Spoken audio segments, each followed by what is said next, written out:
बहुत पुराने समय की बात है। एक साहूकार और उसकी एक पत्नी साहूकारनी थी। साहूकारनी का रोज हनुमान जी के मंदिर में जाने का नियम था और साथ में वह एक रोटी और चूरमा की पिंडिया ले जाती थी। हनुमान जी की पूजा करती, भोग लगाती और कहती जाती, लाल लंगोटी खादे सोठो, लेवो भगवान खाओ रोटी। और बोलती कि मैं थारे जवानी में देऊ, तू मारे बुढ़ापा में दीजे।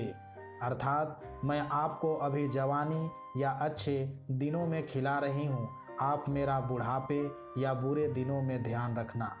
ऐसा करते करते समय बीतता गया।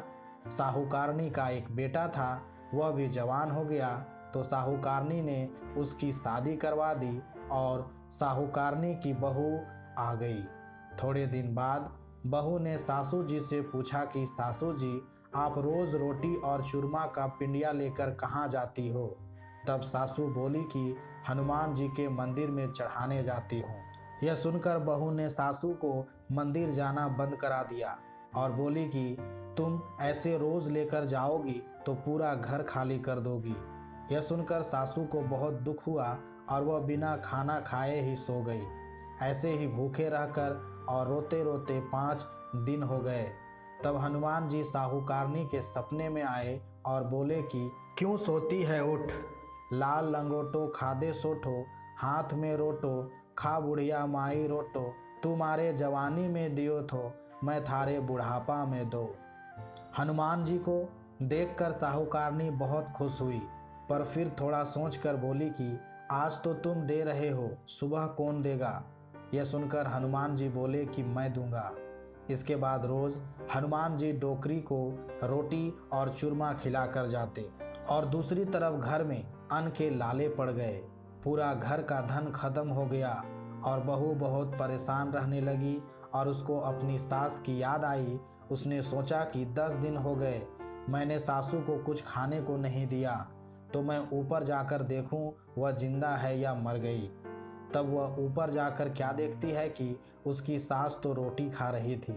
यह देखकर बहू ने सास से पूछा, अब तुम हनुमान जी के मंदिर नहीं जाती हो? तो सासू जी बोली कि तुमने तो मुझे रोटी नहीं दी, तो मैं कैसे हनुमान जी के पास जाऊं?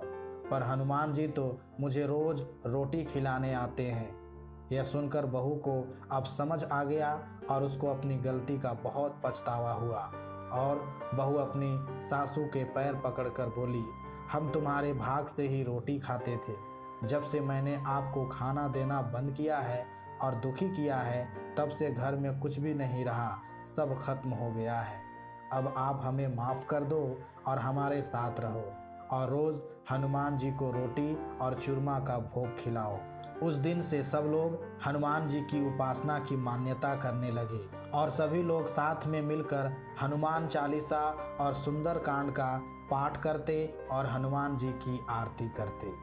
दोस्तों, आइए हम सभी हनुमान जी से प्रार्थना करते हैं कि हे हनुमान जी महाराज, जैसा उस डोकरी ने टूटिया वैसा सबने टूट जो, खोटी की खरी अधूरी की पूरी कर जो। धन्यवाद।